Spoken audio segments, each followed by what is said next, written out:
ইসরায়েলে হামলার জন্য নতুন ধরনের নির্দেশনাযুক্ত ব্যালিস্টিক ক্ষেপণাস্ত্র ব্যবহার করেছে ইরান। ইরানের রাষ্ট্র সমর্থিত সংবাদ সংস্থা ফার্সের প্রতিবেদনে এই তথ্য জানানো হয়।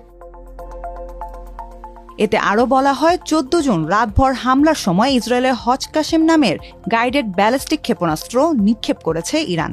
দেশটির প্রতিরক্ষা মন্ত্রী জেনারেল আজিজ নাসিরজাদেহ বলেন, এই নতুন ক্ষেপণাস্ত্র মার্কিন থার্ড প্রতিরক্ষা ব্যবস্থা, প্যাট্রিয়ট ক্ষেপণাস্ত্র প্রতিরক্ষা এবং ইসরায়েলের অন্য প্রতিরক্ষা ব্যবস্থাকে পাশ কাটাতে সক্ষম।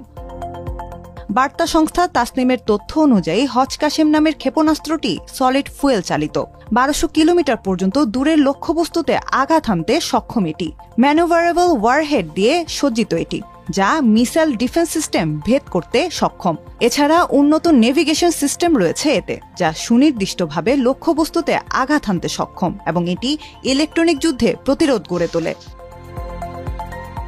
ইরানের সাবেক সামরিক কর্মকর্তা কাশেম সোলাইমানির নামেই নামকরণ হয়েছে এই ক্ষেপণাস্ত্রের। কাশেম সোলাইমানি ছিলেন ইরানের ইসলামিক রেভলিউশন গার্ড কোরের কোর্স ফোর্সের প্রধান।